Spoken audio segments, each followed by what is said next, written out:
Fitzy, 5 in a row, but the boys were made to work for it today against a pretty good Eastern Rangers side that had some pretty good numbers, especially their inside 50 count. Yes, yeah, and I think the crucial thing was, Sean, for our boys and the community who support the Rebels, is that when you win, and particularly when you win narrowly, sometimes the emotion can take away from the great learning that was there, and there was some terrific learnings for our blokes, which I think we got the majority of them out and about amongst the troops.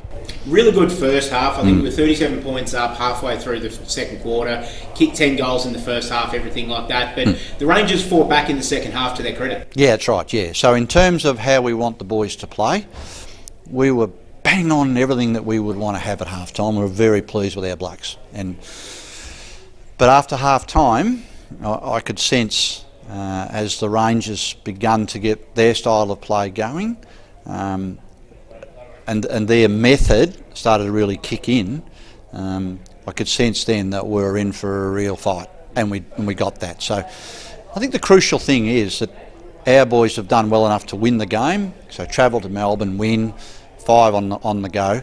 But I think today's a really good reminder to them why the coach is so driven about the processes, because after half time we didn't get anywhere near enough of our processes executed well enough, and as a result we nearly let the game slip. I suppose the positive coming out of that is that we didn't let the game slip. The boys were still able to stay in front and still able to maintain possession at crucial times. That's right, yeah. It's important that we remind ourselves that, well, as you said, midway through the second quarter we had complete control of the game, and yet with a minute or two to go, Eastern Rangers were back within 2 or 3 points.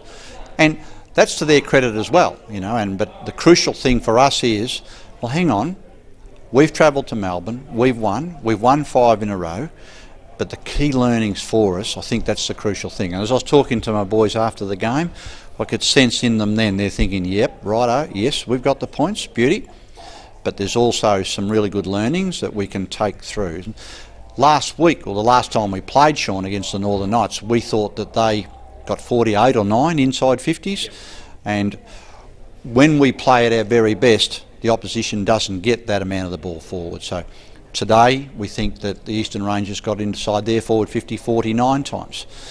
Yes, we got it in 60, but as the coach of these boys, I want to keep reminding of our fellas that we need to get more of our processes executed well for longer. And we can see that the processes work. Today's a good example of it. When you look at our first choice midfield, we were missing Jared Berry, Hugh McCluggage and James Gow, who are all first choice midfielders. Yet the processes that we've put in place allowed new boys to slip into those spots and still work those processes and come out with the win. Yes, yeah. And on Thursday night, when I spoke to the boys, when I read the team out, and when I spoke to them in the team meeting today, I said the Eastern Rangers would also be missing some very, very good players. So we're happy enough to go with what we've got.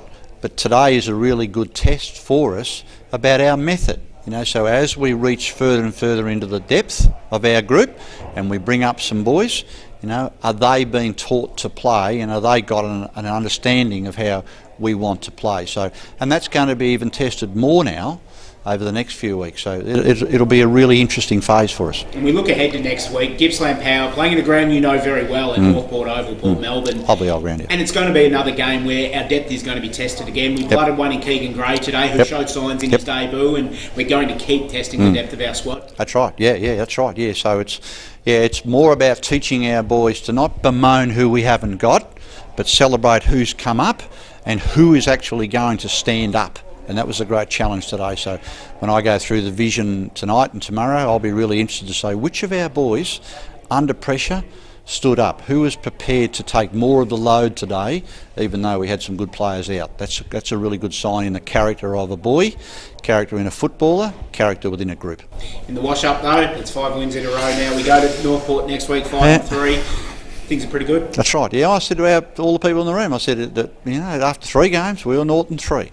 5 games later, we're now 5-3. Footy can turn around as long as you need to have a pathway and a way forward, Sean. It's not just going to happen because you want it to happen. It has to happen through adherence to a method, what you can continue to teach your boys. But yeah, we've had a good phase of footy, and you can see by the rooms tonight, we can't wait for travelling to Melbourne again next week to take on Gippsland. Coach, congratulations once again on another win. Already looking forward to next week against the Gippsland Power. Beauty, Sean.